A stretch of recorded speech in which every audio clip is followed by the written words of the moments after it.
So I wanted to create a relatively short video on things that you can do to improve an inflamed colon. So whether you have some type of irritable bowel syndrome or diverticulitis or Crohn's or celiac, here are the most important things to focus on. Number one, this is the obvious one, avoid gluten and grains for that matter, because this protein, gluten, can really tear up the inside part of the lining in your colon. I would also avoid dairy because chances are if you have inflammation in the colon, you probably have allergies, and casein in the dairy is one of the top allergies that people have. And so if you do dairy, it's going to also create inflammation. So we want to avoid anything that you have an allergy to. Number three, limit the amount of vegetables.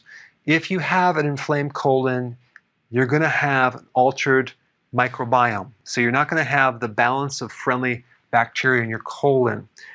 That means that when you consume the vegetables and you get the fiber, those microbes are going to get overwhelmed pretty easily. And that is going to create a lot of bloating. So you definitely need to adjust your vegetables way down to the point where you have no more irritation in your colon. Normally, if you have a healthy colon with all the microbes, you can handle a lot of vegetable. And in many situations, I may even recommend to do carnivore for a while if you can digest protein. If you can't, you're going to have to build up your stomach acid to break down that protein. But there are a lot of people, especially if you have an autoimmune disease that's related to the colon, they do very well in carnivore, at least for a couple of months, so you can heal the body and then gradually add some more vegetables into the diet. And it's very, very important to avoid vegetable oils, which really, vegetable oils are not even vegetable oils, they're grain oils or seed oils. So avoid those like the plague because they're high in omega-6 and they're very inflammatory. Okay, soy oil, corn oil, cottonseed oil, canola oil, safflower oil, low quality olive oil could be a problem. All very damaging for an inflamed colon. And of course, the obvious, don't consume alcohol or smoke. Believe it or not, smoking really depletes you of certain nutrients, vitamin C especially. And so when you don't have that antioxidant in your body, you get more inflammation. Number five, chlorophyll. Chlorophyll is like the blood of the plant. If you're not consuming the vegetables to get the chlorophyll, which is the green from the plant, then do a concentrated chlorophyll. You have wheatgrass powder, which has some chlorophyll in it, but it has the fiber in there, which actually could irritate the colon. But if you were to do a wheatgrass juice powder, that is the chlorophyll in the wheatgrass without the fiber, that will work great because the chlorophyll is very, very healing to the inside of the colon.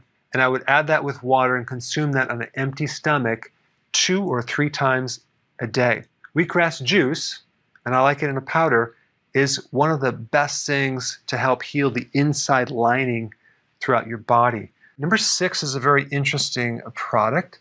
You're going to have to look up the brand, but actual intestines with stomach. This is a supplement. It's from grass-fed cows. But if you have an inflamed colon, chances are you may have some type of autoantibodies, antibodies that are attacking your own tissue. And what this product will do, it will greatly help you. When you consume it in a capsule form, when it hits the stomach, the antibodies will go after that as a decoy and leave your intestines alone. And it's going to give you a lot of relief. So I would start out taking 1 capsule right before bed. Number 7, purified bile salts. Very, very important. Your liver makes primary bile salts and your microbes make secondary bile salts. So if there's some type of inflammation in your colon, you're going to also have a problem recycling bile salts. So you're usually going to be deficient. Bile salts are necessary to keep the junctions of your colon tight and secured to prevent leaky gut. But bile salts can really help to regulate the balance of microbes in your gut. And they really seem to help people with an inflamed colon. as well as people that have constipation. It keeps things flowing through the liver and the gallbladder and the intestines. Okay, number 8, this is like essential fasting, vitally important.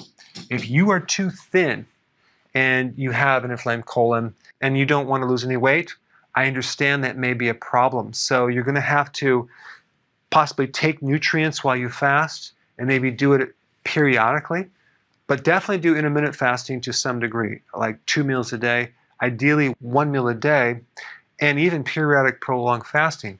But fasting is one of the best things to stimulate stem cells in your colon to heal the lining of the intestines. This right here is very beneficial.